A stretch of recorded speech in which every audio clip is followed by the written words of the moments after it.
Le cinéma est un art, mais c'est avant tout une œuvre collective. Et si nous mettons souvent en avant les acteurs ou les réalisateurs, on oublie néanmoins tous les métiers de l'ombre qui sont nécessaires pour fabriquer un film. Enfin ça, c'était avant. Bienvenue dans les métiers cachés du cinéma. Bonjour à toutes et tous et bienvenue dans ce nouvel épisode du podcast des métiers cachés du cinéma où je reçois Dimitri Sorel qui est opérateur vidéo. Bonjour Dimitri et merci d'avoir accepté mon invitation. Bonjour, bah écoute, c'est avec grand plaisir. Alors pour commencer, est-ce que tu peux te présenter et nous vulgariser un peu ton métier ? Oui, donc Dimitri Sorel, donc je suis opérateur vidéo, je m'occupe des retours vidéo sur le plateau, de façon à ce que toutes les équipes, et notamment le réalisateur chef-op, puissent voir les images qu'on est en train de filmer, et on va les enregistrer dans une machine pour pouvoir faire des relectures sur le plateau. Donc c'est un peu un service un peu de luxe qu'on propose sur les plateaux pour rendre un peu la production un peu plus rapide et efficace sur le plateau. Voilà. Ok. Et pour toi, quelles sont les compétences et les connaissances principales qui sont nécessaires pour ton métier ?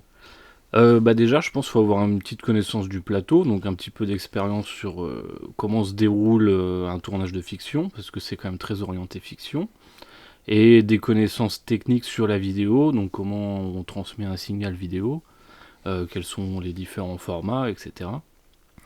Des connaissances sur les moniteurs, les technologies de moniteurs, pour proposer des moniteurs professionnels et restituer l'image comme le veut le réalisateur et le chef-op sur le plateau. Et un peu de connaissances aussi sur la transmission HF. Donc, comme on a généralement des caméras qui sont sans fil, il faut gérer un peu ce brouhaha d'ondes sur le plateau. Parce que HF, du coup, juste pour être HF, clair. c'est haute fréquence, enfin on dit d'ailleurs RF normalement, Radio Frequencies, ou fréquence radio. Donc c'est l'art de d'émettre des données, enfin d'émettre et de recevoir des données. Donc là notamment de la vidéo, à travers l'air, donc sans câble, sans fil. Et donc ça fait aussi partie des connaissances à avoir pour être opérateur vidéo. Ouais. Parce que du coup, là, tu as dit opérateur vidéo, alors qu'il y a opérateur QTech. C'est quoi la différence ? Enfin, c'est juste la terminologie ? C'est juste la terminologie. On aime bien dire opérateur vidéo parce que opérateur QTech fait référence au logiciel qu'on utilise beaucoup, qui s'appelle QTech. Mais on essaye d'être plus exhaustif. En soi, on pourrait le faire avec n'importe quel autre logiciel qui permet d'enregistrer de la vidéo et la restituer. Bon, il se trouve que QTech c'est le meilleur, donc on dit souvent opérateur QTech. En France, en tout cas, on dit beaucoup ça. Opérateur vidéo, on l'a un peu volé des pays anglophones qui disent vidéo opérateur. Il y a aussi le fameux VTR qui est Video Tape Recorder. Opérateur, on l'utilise très peu en France, mais ce que j'aimais aussi dans le terme opérateur vidéo, c'est que du coup on parle vraiment de la vidéo au sens large. On n'est pas que un bonhomme qui utilise un logiciel, on gère toute la vidéo sur le plateau. C'est aussi ça l'intérêt de. Ah oui, parce que est-ce que de base, opérateur QTech, justement, c'était peut-être parce que les personnes qui faisaient ça, ils faisaient que du QTech, et maintenant, vous prenez un peu plus de missions qui sont liées à la vidéo. Est-ce que du coup, le métier, il a peut-être un peu changé ? Ouais, en tout cas, en France, c'est venu comme ça. On a commencé par des vrais opérateurs QTech qui sont juste là pour... J'ai ma machine, le reste, je m'en occupe pas. Moi, je pense que le métier, il est plus évolué que ça. C'est qu'il faut gérer toute la partie vidéo et aussi toute l'équipe vidéo, parce qu'on travaille avec des assistants vidéo. Ouais. Ça marche, on va revenir sur ça un peu après. Ouais. Mais avant, pour revenir dans le passé, est-ce que tu peux nous dire ce qui t'a poussé vers le cinéma et plus particulièrement vers ce métier ? Ouais, moi j'ai commencé à faire de la vidéo quand j'étais au collège. Donc depuis le début, j'ai cette envie de faire des images et de raconter des histoires. Donc j'ai très rapidement pris le cursus audiovisuel en faisant un BTS audiovisuel. J'ai même fait mon cursus au lycée en fonction de ça, en fonction de la sélection du BTS audiovisuel. Donc je l'ai fait à Cannes, il y a maintenant 12 ans, je crois. Et ce qui m'a poussé... Alors en fait, le métier d'opérateur vidéo, je ne le connaissais pas du tout. En faisant mes études, au début, je rêvais juste de réaliser, faire des images chez FOP. Voilà. Et à force de travailler sur des projets professionnels, je me suis rendu compte que ce qui me plaisait beaucoup, c'était déjà la technique. Donc j'adorais proposer des solutions à la vidéo et je voyais l'engouement qu'il y avait sur les plateaux derrière les moniteurs. C'est un truc qui me plaît beaucoup. quand je vois un réalisateur ou un chef-op s'exciter derrière un écran, à dire ah il y a ça, faut changer ci, faut changer ça. Je trouve ça super chouette et j'adore faire partie de ce truc-là.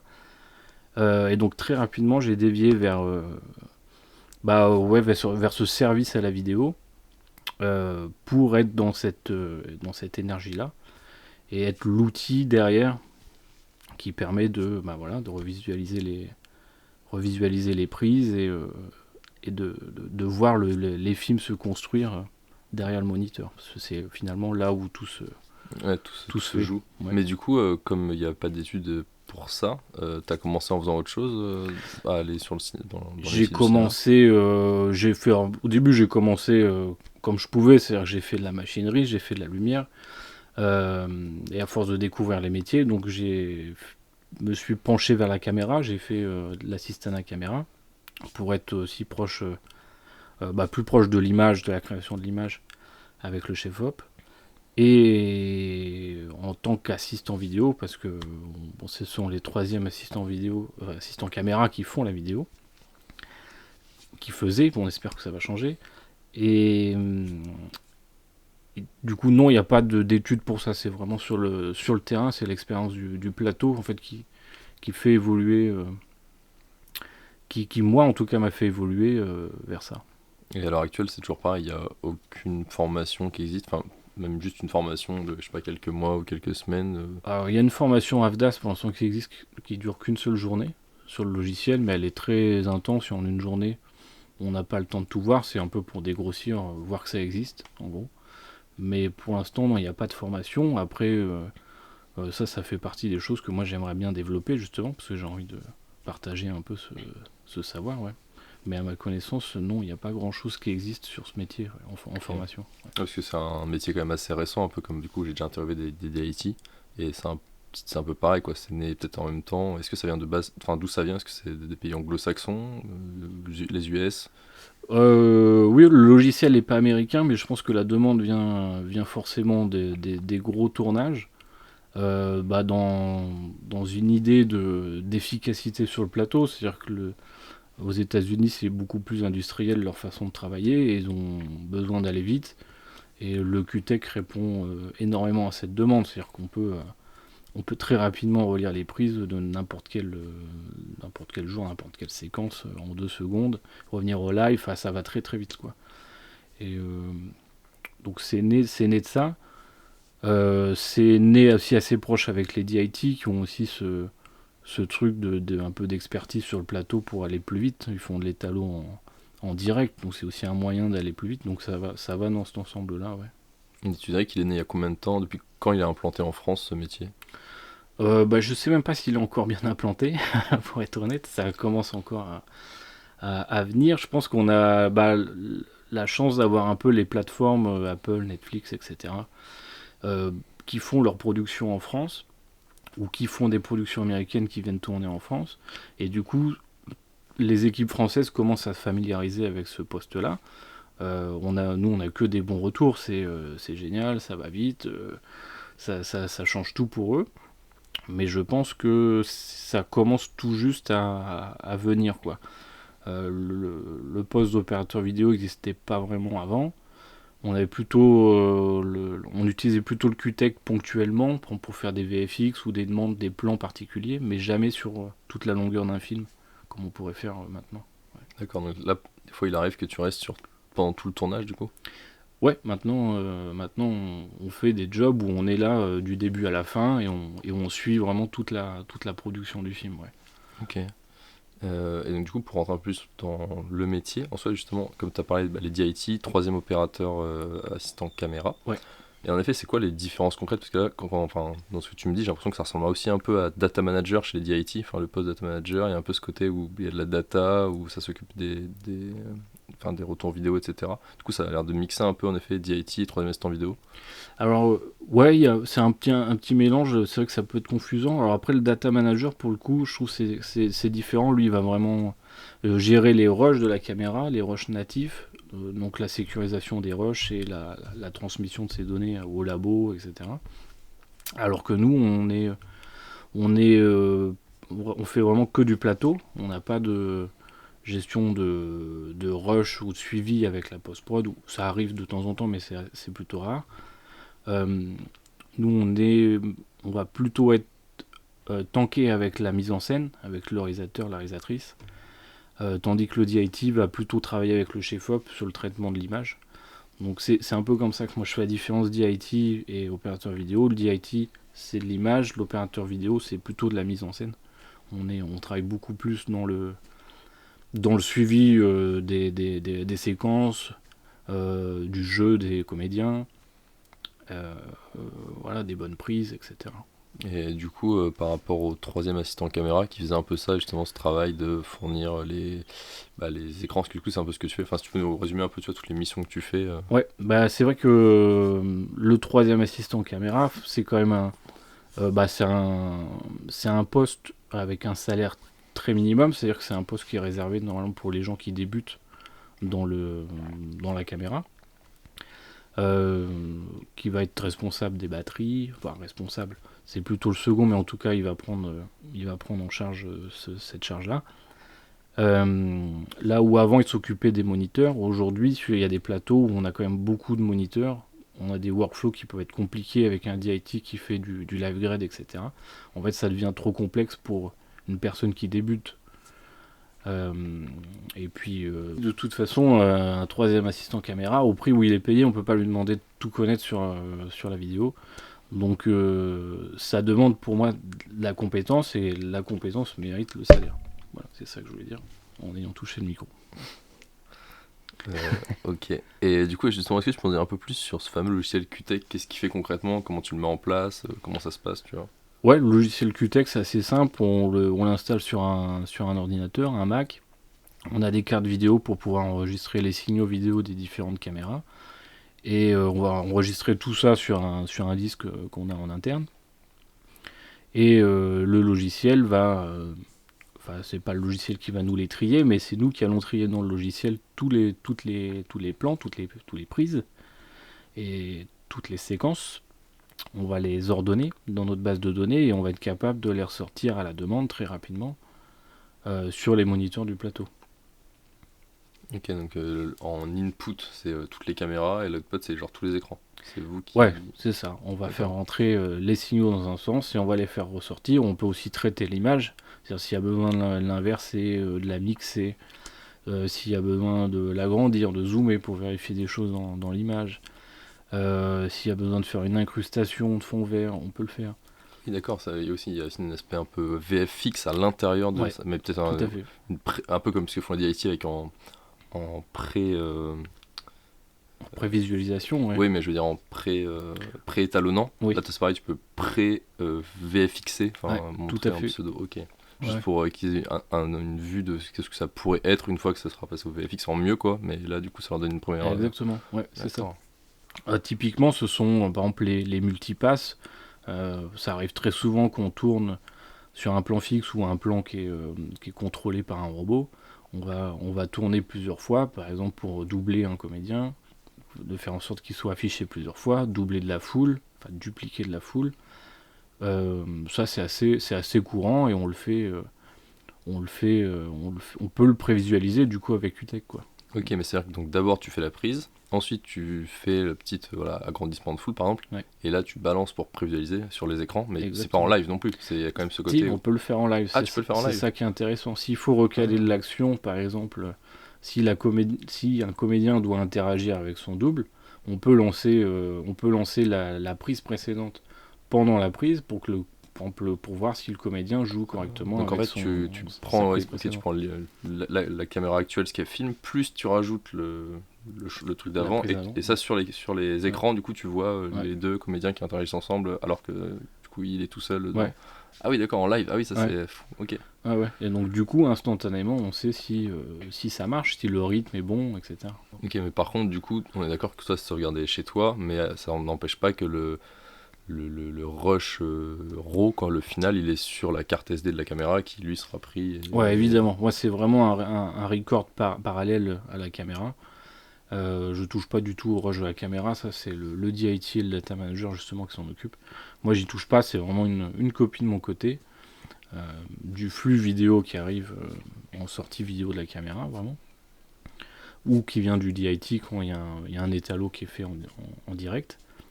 Mais c'est complètement parallèle, ouais.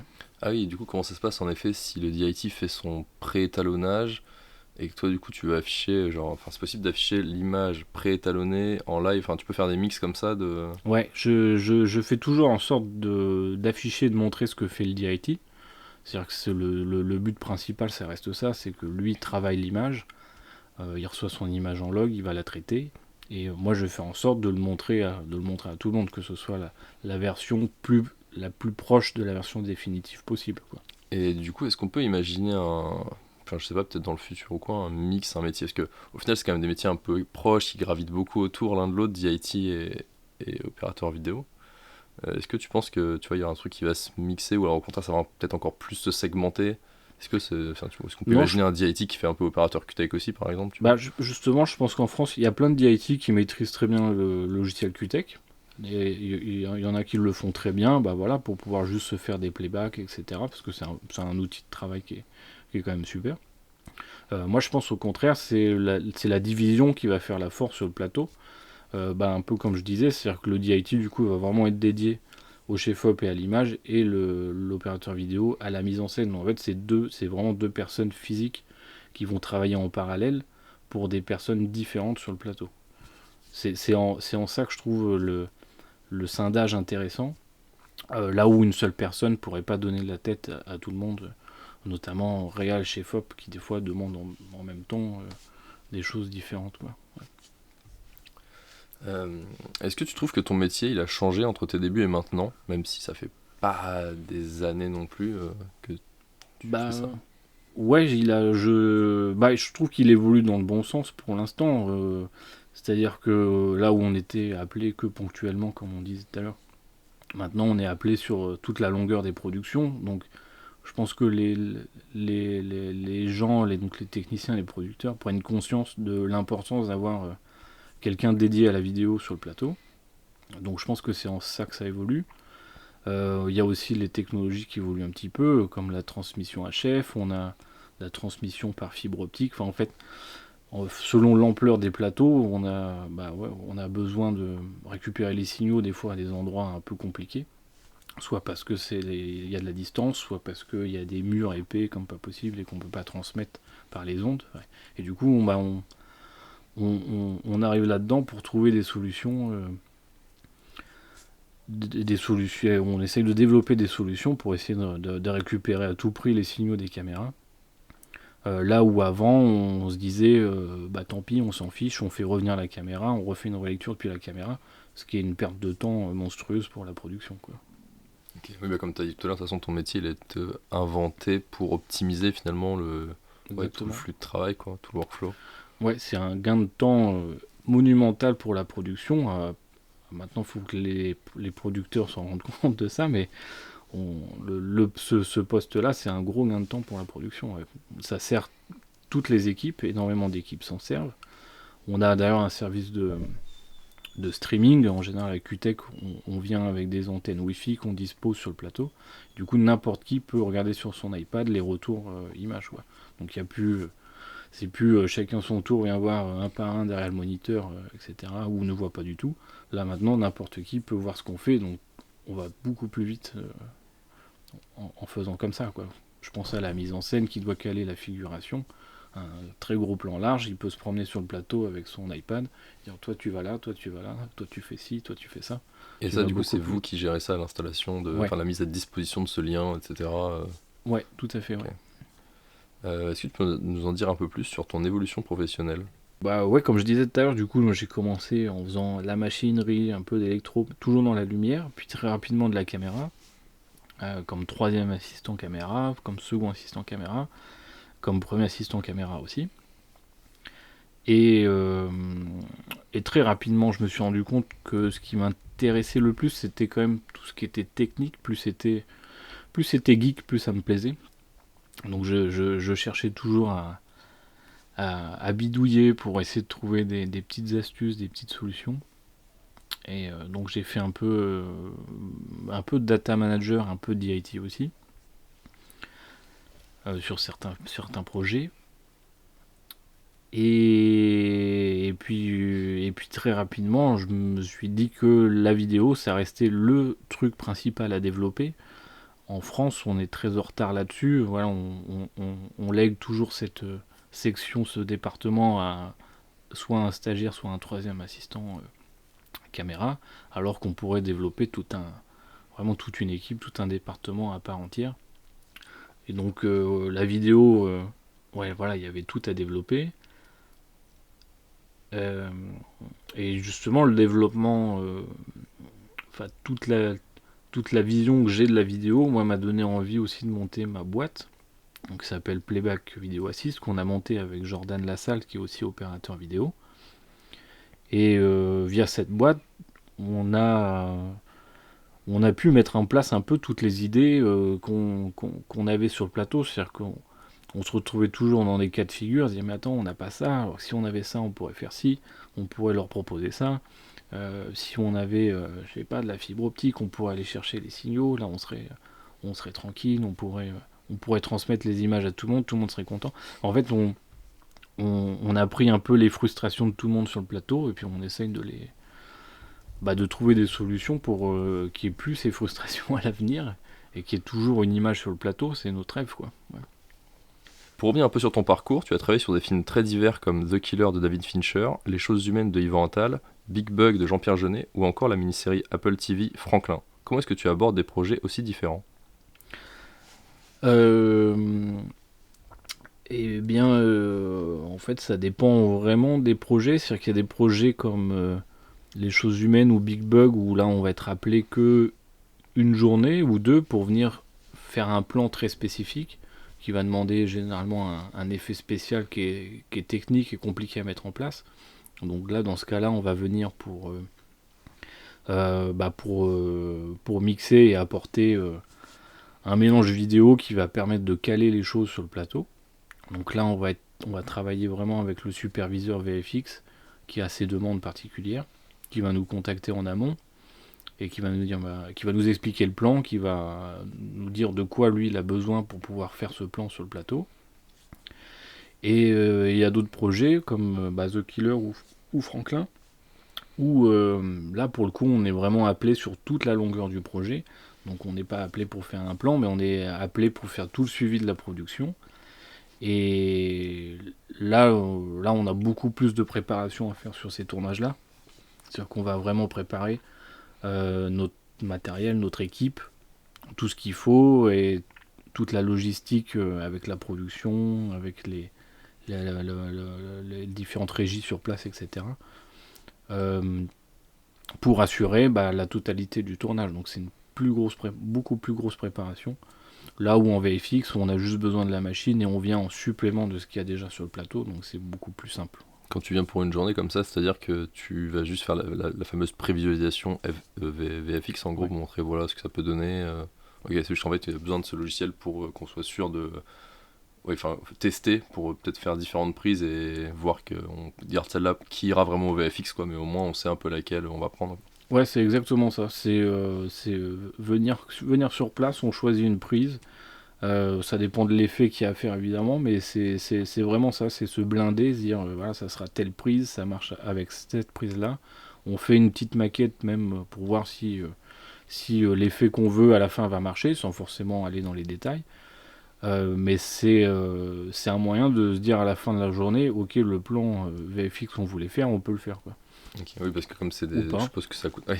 Comme je suppose que c'est un coût assez élevé de partir sur une grosse scène en VFX, forcément, il faut être sûr que la scène elle est ok, que le plan soit bon et tout quoi. C'est ça, parce que si au moment de faire l'effet en post-prod, on se rend compte qu'il n'y a pas la matière pour le faire, ça peut coûter très très cher de faire revenir tout le monde, les comédiens, retrouver les décors, etc. Là, ça peut être un surcoût monumental, quoi. Ok.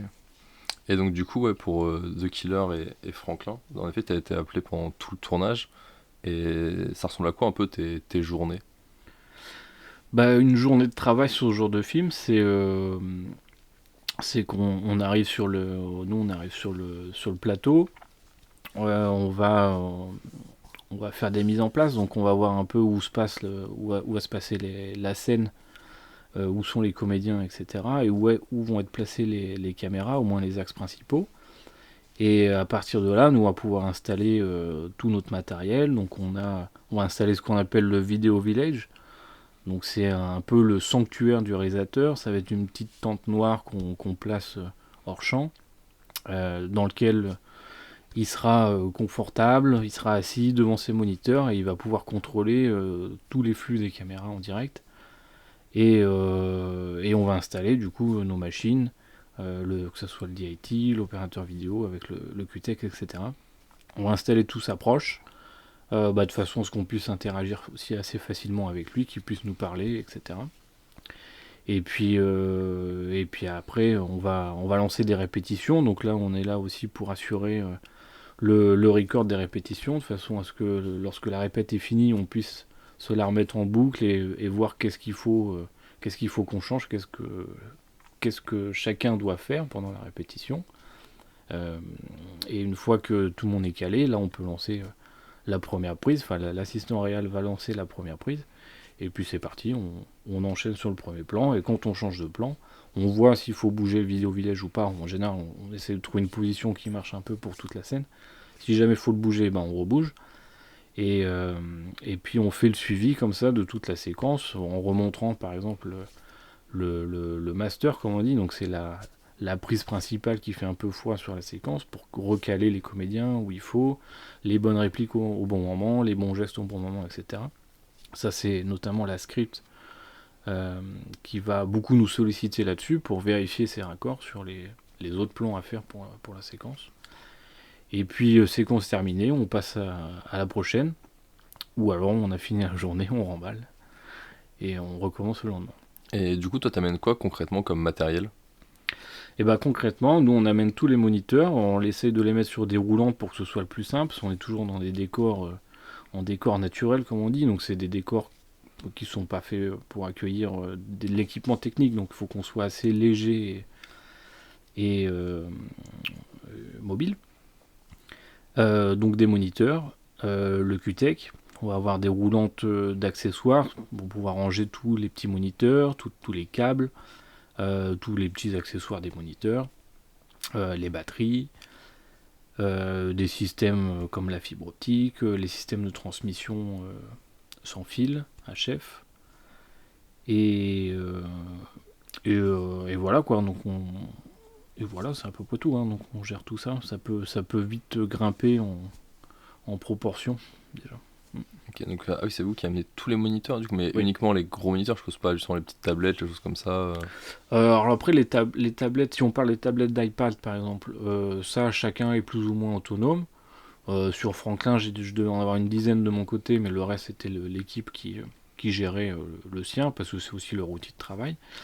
On gère quand même tous les petits moniteurs, quoi. On parle des kits réels, c'est-à-dire que c'est des petits moniteurs HF qu'il peut prendre à la main pour se rapprocher des caméras et être très proche des comédiens quand il veut pas être dans le vidéo village au noir, ou pour mettre en place par exemple sur le plateau.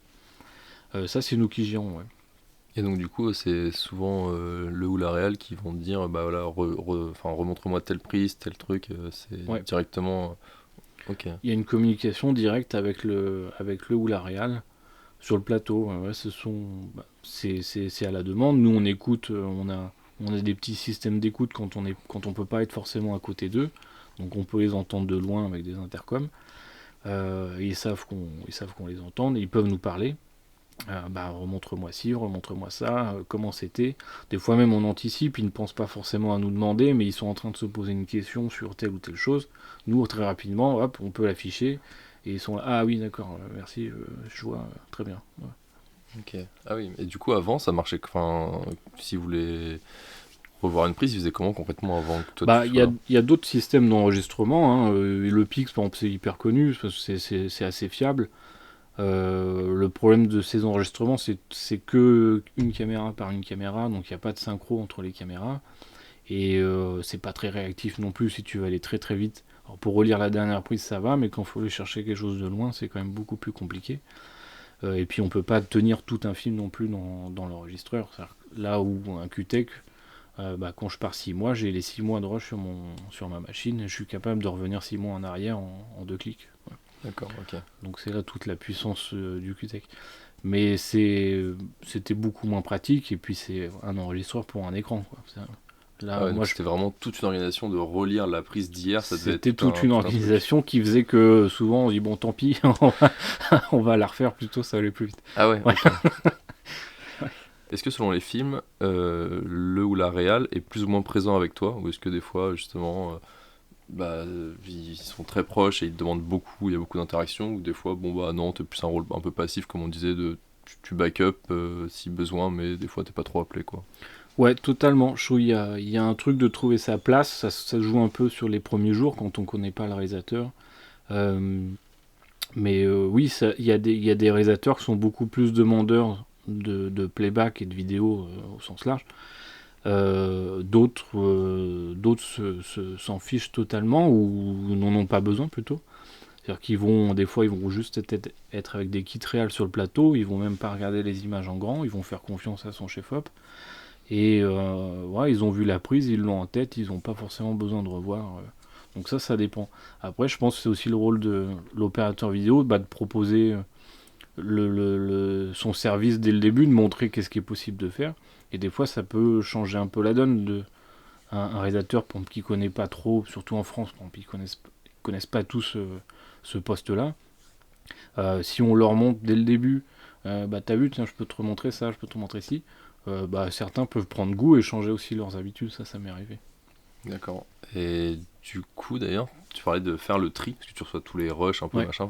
Ça, c'est pareil, c'est un truc entre deux opérateurs vidéo. Vous avez la même façon de faire, il y a un peu des tips, des trucs que vous gardez, ou de l'un à l'autre, ça peut être totalement différent. Il y a un peu des différences. Alors après, il y a le fameux scene shot take, c'est-à-dire qu'on note la séquence, le nom du plan et le numéro de la prise. Ça, c'est un truc qui est commun, je pense, qui est universel dans le monde entier, qu'on fait tous. C'est un peu toutes les infos du clap, en fait. C'est les infos du clap, ouais, c'est le slate. Même si ça diverge entre ce que font les Américains et les Français, c'est juste qu'ils mettent des lettres et nous on met des chiffres, mais ça revient exactement à la même chose. Donc ça c'est assez universel et tout le monde le comprend.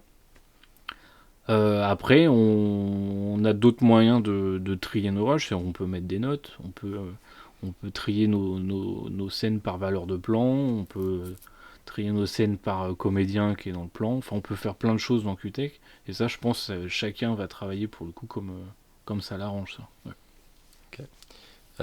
Quelle est la place de ton métier dans la production du film? Qui t'appelle aujourd'hui pour travailler sur un film? Est-ce que c'est producteur, productrice, réal, chef-op, DIT même?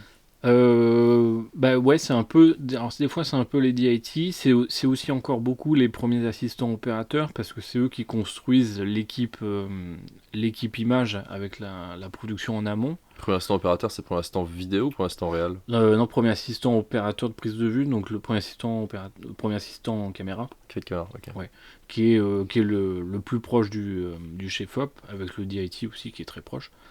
Euh, moi, ça m'arrive souvent que ce soit eux qui m'appellent. Parce que voilà, ils construisent, c'est eux qui construisent vraiment toute l'équipe et qui donnent tous les noms à la production. Après, ça arrive aussi que ce soit la production elle-même qui nous appelle, euh, parce qu'ils ont besoin de ce poste-là et le chef-op n'en connaît pas forcément, ou l'assistant opérateur non plus. Donc ça peut arriver que ce soit la production. À terme, j'aimerais bien que ce soit les réalisateurs carrément qui nous demandent. Ça serait super d'être un peu attitré à un réalisateur, de le suivre dans tous ses projets. Ça j'adorerais. Pour l'instant, j'ai pas encore eu ce cas de figure. Ouais. Et du coup, à quel moment tu intègres l'équipe? Tu vois, c'est dès le premier jour de tournage? Est-ce que tu es appelé justement en amont? Combien de temps de préparation il te faut? Non, on est appelé en amont avec le reste de l'équipe caméra, justement parce que nous aussi, il va falloir qu'on construise notre équipe. On a quand même besoin au minimum d'un assistant. Donc tout ça, ça se fait en amont. Et puis toutes les listes techniques qu'on va faire avec les loueurs, on va aussi le gérer en amont, qu'on prend en charge tout ça. Donc on est appelé bien en amont. Ça serait compliqué, je pense, de venir la veille pour le lendemain. En tout cas, moi, je suis trop investi dans le projet pour venir un peu les mains dans les poches. J'ai vraiment besoin d'appliquer mes manières de bosser, donc j'ai besoin d'être là en préparation pour faire des listes matérielles, choisir ce dont je vais avoir besoin pour le projet. Et du coup, en général, ils t'appellent combien de temps avant et combien de temps toi t'as besoin dans l'idéal? Parce que je suppose que c'est pas la même. Dans l'idéal, si c'est 2 semaines avant, ça va. Dans la pratique, souvent les projets, on en entend parler quand même bien avant. Ça peut être plusieurs mois, 2-3 mois en amont. Donc ça nous laisse le temps aussi d'organiser notre vie, parce que ça c'est un dossier. Euh, mais concrètement, après on va prendre une semaine de préparation payée par la production, et le reste on va le préparer chez nous tranquillement pour faire nos listes, etc. en amont du projet, quoi. Ouais. Et du coup, ton contrat il s'arrête fin de tournage, je suppose, ou t'as un petit peu de post-prod, ou t'es un petit peu appelé après éventuellement? On a zéro post-prod, on a juste un tout petit peu de rendu, c'est-à-dire qu'il faut le lendemain du tournage ou le lundi après, juste remettre en état tout le matériel qu'on a conditionné pour le tournage, donc redispatcher aussi aux différents loueurs, parce qu'on mélange un peu les loueurs. Mais c'est à peu près tout. On a une journée de rendu en général nous suffit, quoi. T'as parlé du coup des DIT, des réals, scripts. Est-ce qu'il y a d'autres métiers que tu côtoies directement? Ouais, il y a le superviseur VFX qui nous demande beaucoup de choses. Ils sont très regardants sur ce qu'on est en train de faire. Eux, leur taf, c'est de vérifier les images, savoir si les plans vont devoir être truqués ou pas. Donc, est-ce qu'il faut effacer des choses qu'on ne peut pas enlever? Euh, est-ce qu'il y a du fond bleu, etc. Donc, eux sont très regardants sur l'image et nous demandent beaucoup de choses. Des fois, on a un peu affaire à la post-prod aussi. On peut mettre à disposition les fichiers qu'on enregistre pour que eux puissent déjà faire un pré-montage sur le plateau. Ça peut arriver. On a la mise en scène qui sont très regardants. Tous les chargés de figure qui sont sur le plateau, qui ont besoin de caler 100 personnes dans un plan, ça vont être très demandeurs aussi de la vidéo. On a les équipes son qui adorent aussi ça, parce que ils ont besoin de savoir comment placer leur micro, comment se déplacer avec leur perche. Donc ils vont être très regardants sur l'image. En fait, il y a quand même beaucoup de métiers qui vont être très regardants. Il y a évidemment aussi le HMC, qui eux ont très généralement un moniteur dédié juste pour eux, pour elles, qui font les checks, comme on dit. Donc c'est-à-dire chaque début de prise, elles vont raccorder les comédiens, être sûr qu'il n'ait pas une mèche de travers ou une crotte de nez. Et pour ça, elles ont besoin de voir en permanence les répétitions, qui c'est qu'on voit à l'image, est-ce qu'on voit ses pieds, est-ce que j'ai besoin de lustrer ses chaussures ou pas, hein, ce genre de choses. L'équipe image va aussi un peu nous demander, donc contrôler par exemple la mise au point, être sûr qu'il n'y ait pas de soucis. On contrôle avec le DIT, lui aussi, qui peut redemander des fois des relectures, ça m'arrive. Les accessoiristes sont très demandeurs aussi. Généralement, ils aiment bien avoir leur petit iPad. Ça leur permet, eux, de placer vraiment minutieusement tous les accessoires sur le plateau. Et ils vont pouvoir ajuster au millimètre tous les petits éléments en fonction du placement de la caméra sur chaque plan. Et ça, ils sont généralement ravis. Surtout qu'ils peuvent faire des screenshots aussi de leur côté avec les iPads, par exemple. Et du coup se faire un classement des plans, retrouver n'importe quelle séquence. Ils sont autonomes, ils peuvent savoir à telle séquence j'avais ces accessoires, je vais en avoir besoin peut-être pour la séquence d'après, etc. Donc tout ça, en fait c'est un outil qui est incroyable pour tous ces gens-là, quoi. Mais du coup, par contre, est-ce que tu peux envoyer des scènes différentes pour certaines personnes, tu vois? Genre la HMC qui va dire je voudrais voir la scène d'il y a 2 scènes, et l'accessoiriste qui veut dire je veux voir la scène juste avant, tu vois. Est-ce que tu peux faire ce... Ouais, on peut. Alors sur les moniteurs, on va quand même avoir des limites. On peut pas envoyer 10 choses différentes à la fois. Mais par contre, sur les iPads, on a un petit logiciel supplémentaire qui s'appelle QTX Server. Et on peut du coup faire de la distribution des rushs à la demande. C'est-à-dire que sur chaque iPad, l'iPad va faire la demande de tel plan et le serveur va lui envoyer le plan et il pourra lui-même lui-même relire sa prise sur l'iPad. Donc c'est un super outil qui est incroyable. C'est-à-dire que vraiment individuellement, chacun peut regarder n'importe quel rush du film à n'importe quel moment, tant qu'il est connecté au QTech. Donc ça, c'est un super élément. Après, on peut le faire aussi sur les plateaux. On peut quand même très rapidement avoir le cerveau qui fume quand on a un chef-op, un réal qui te demande des choses différentes en même temps et qui veulent les voir sur leur moniteur dédié. Donc là, il faut essayer un peu de prioriser les choses, les demandes. Mais de toute façon, comme l'outil est quand même très rapide, et bah, très rapidement on peut montrer vite fait à une personne, puis rapidement on montre à une autre. Donc en fait, ça va très très vite. Quoi. Ouais. Tout à l'heure, tu as dit que c'était une équipe, t'avais au moins un assistant. Ça peut monter à combien de personnes, l'équipe d'opérateurs vidéo? Bah, le plus gros que j'ai fait, c'était sur Franklin. J'ai eu la chance d'avoir, sur certaines journées uniquement, mais 5 assistants. Mais parce qu'on avait vraiment beaucoup de choses, il y avait 2 équipes en parallèle. Il fallait connecter les équipes entre elles pour qu'on puisse montrer au réalisateur ce que fait la seconde équipe, donc de la fibre optique à tirer, etc. etc. Mais sinon, en moyenne, 2 assistants, c'est ce qui est le plus correct et le plus raisonnable. Quand même, ça fait une bonne équipe. Quand même, Ouais, ça fait déjà personnes. une bonne équipe, mais ça permet de répondre au moins à tous les besoins qu'il y a sur le plateau et à toutes les demandes, parce que on peut vite être submergé de demandes à la vidéo. Comme des fois, il y a aussi des moments où on nous demande rien et qu'on est tanké dans un endroit. Mais voilà, selon le projet, selon les décors, selon le nombre de caméras qu'on a aussi, les demandes peuvent fuser assez vite. Quoi.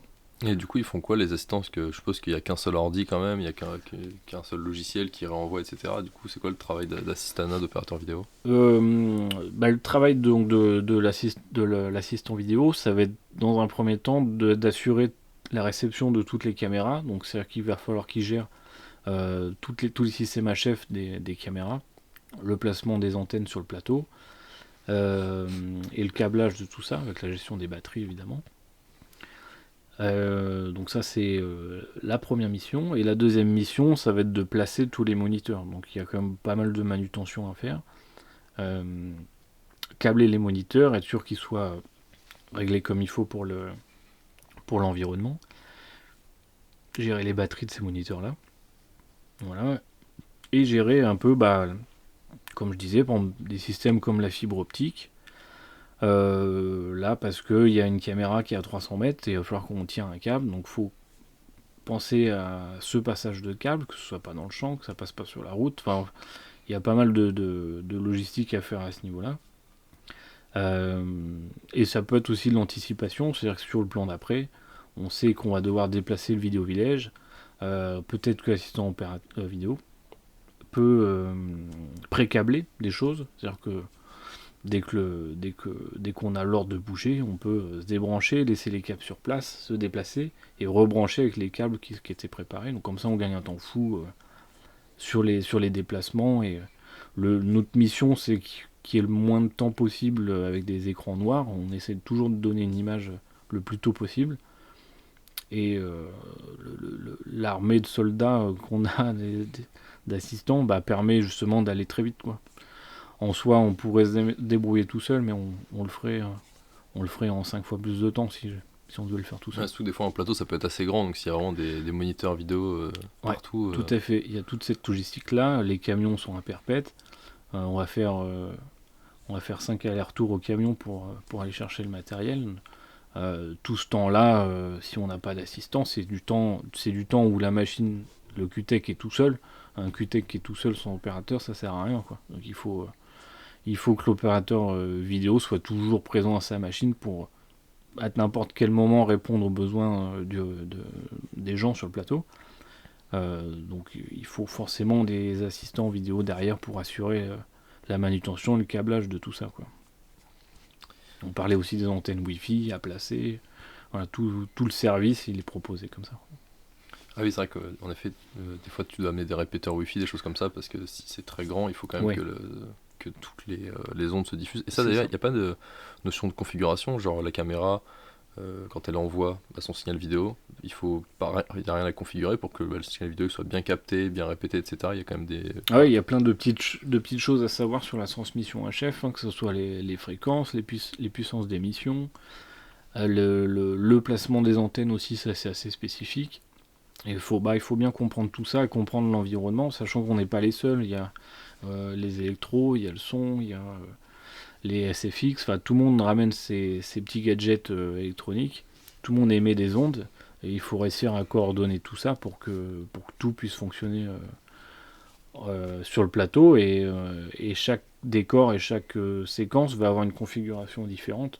Donc il faut réussir à avoir un peu le regard là-dessus pour optimiser et faire en sorte que ça marche le mieux à chaque fois, quoi. Parce que du coup, le petit module HF, il est mis directement sur la caméra? Ou c'est la caméra elle-même qui le contient? Non, on met un petit émetteur en plus sur la caméra. Mais qui est à vous, du coup? Que nous on prend en charge, ouais. Ok. Ah ouais, donc comme ça, au moins... Bah ça c'est aussi une collaboration avec la caméra, enfin on travaille très proche avec eux.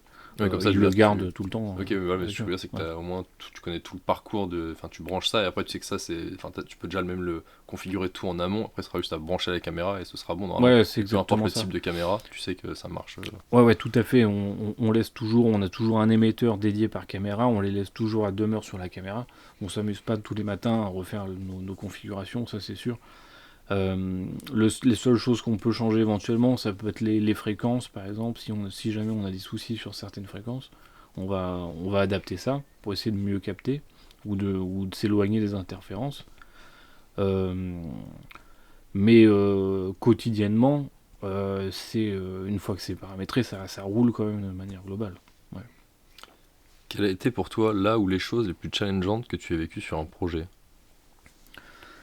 En termes de challenge, j'ai eu des, des tournages assez intenses. Je pense par exemple au retake de la Non 2. On avait eu des demandes très spécifiques. Étant donné que c'était des retakes, on avait déjà le montage du film en notre possession, et on devait refaire donc des plans pour améliorer scénaristiquement la fin du film. Et donc on avait des trous dans le montage et on devait remplir ces trous-là. Et pour cela, il y avait un monteur sur place avec des assistants monteurs, donc il y avait tout un workflow via le QTech pour donner ces rushs au montage dès qu'un plan est terminé, pour que le monteur puisse valider et dire c'est bon, on a bien le plan ou les plans qu'il faut pour le montage définitif. Donc il y avait quand même un gros enjeu sur ces retakes là.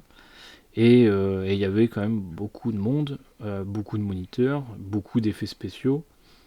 Et donc on avait un workflow qui était quand même assez tordu, assez complexe. Et il fallait garder pas mal la tête froide pour comprendre ce qu'on faisait. On avait aussi différents plateaux. Donc pareil, gérer la transmission entre les différents plateaux. De façon à ce que le réalisateur puisse toujours checker, contrôler, voir ce qu'on fait.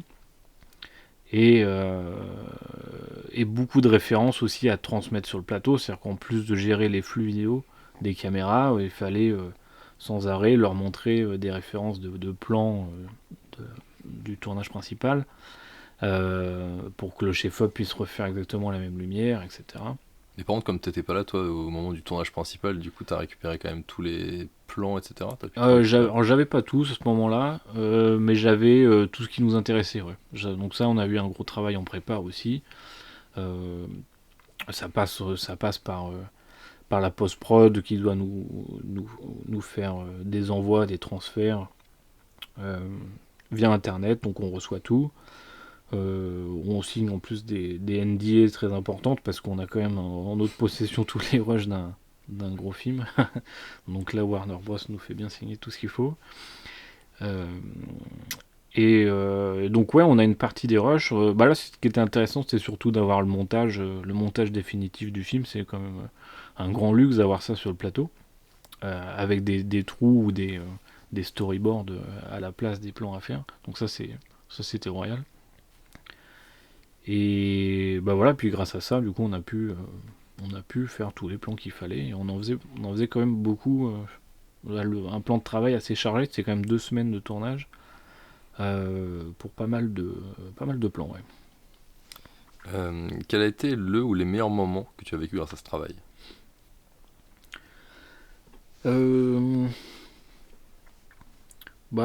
Je crois que les meilleurs moments, c'est un peu la satisfaction de réussir à transmettre des signaux vidéo là où c'était un peu impossible.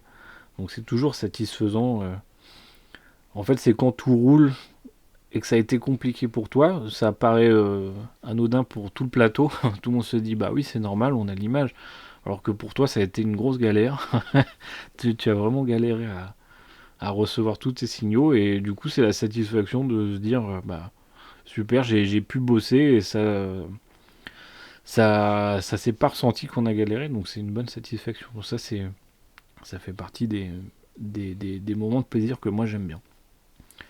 Et après, c'est la satisfaction de faire un projet en entier. Moi, c'est ça qui me plaît le plus. C'est vraiment commencer le J1 et de faire le premier plan, et terminer le J des fois 120. Et d'avoir vu tout le film en entier, enfin d'avoir vu la création du film en entier, ça c'est génial, quoi. Est-ce que tu aurais des petites anecdotes à nous partager? Bah, c'est une petite anecdote qui moi m'a satisfaite. C'était sur Franklin, et le réalisateur était en train de se poser une question sur une séquence.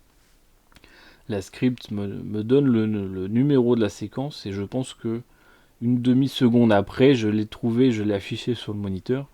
Et là, le réalisateur a fait « Oh, waouh !» Il était impressionné par la rapidité du QTech, quoi. Et il a vraiment été bluffé, juste par ça, juste par le fait qu'il pense à quelque chose et ça s'affiche sur l'image.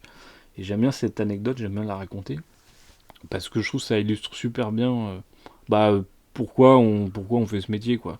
C'est qu'on a envie...